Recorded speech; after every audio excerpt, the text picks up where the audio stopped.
Hi, Sigler. This is Raquel Dixon, and I am just wanting to share with you some of the super cool, awesome things about EdGalaxy and how you can use it to simplify creating interventions for your students specific to a TEK that they may have struggled on. So, the one thing I wanted to talk about is first the student center and how you can view what the student sees. I use this a lot just to help myself get familiar with the specific questions that will be star like, and then also the T specific to TEK. So I'll pick my grade level and then push continue and push Education Galaxy, and it takes me to the view of my students. The easiest way to start using EdGalaxy for intervention is through my study plan. If you click my study plan, it has all of the subjects per grade specific to tested on STAR. Now, they do start science in fourth grade because it is tested in fifth grade just to get them used to it. So I'm going to click on math. And what you'll find is a list of all of the TEKs that are tested on STAR per subject. Next to the subject is the specific TEK.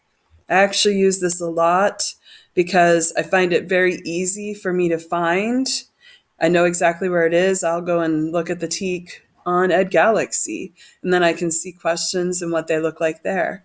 Now, recently, we just took a formative on fraction sums. So I'm going to create an intervention for my students. Now, like I said, the easiest way to do that is to go to my study plan. The cool thing about my study plan is it provides a video mini lesson, and then it provides at least 10 problems for the student to try on that specific TEK. I require my students to watch the mini lesson every time they start one of these activities. It is specific to the TEK and to how it is tested on STAR.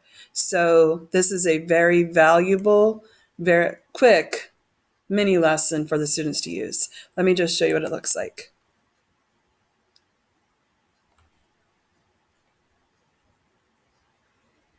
Hello, math friends. Today we're talking about fraction sums, but I'd like to call it fun with fractions. Let's take a walk down memory lane. When we'd have a nice pretty whole and we'd chop it into two pieces, and one of those pieces would be shaded and we'd be asked to identify it. It's 1/2. And similarly for thirds, and similarly for fourths, and so on. But then sometimes more than one piece was shaded, and we would identify those. Well, what we're going to learn today is that values like these can be broken up into a sum of unit fractions. What's a unit fraction? That's just a fraction with a 1.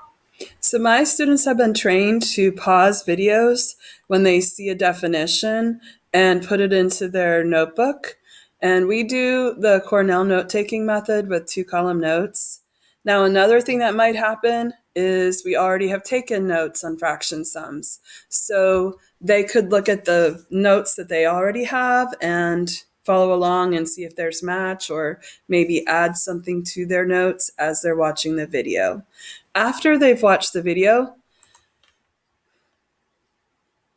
they will answer the questions.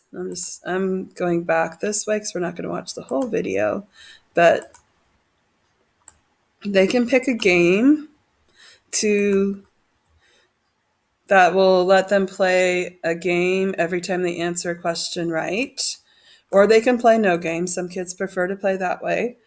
And the question, it looks very closely to what it's going to look like on the star. I then ask my students to activate their pencil and make sure that they mark up the text as they are working.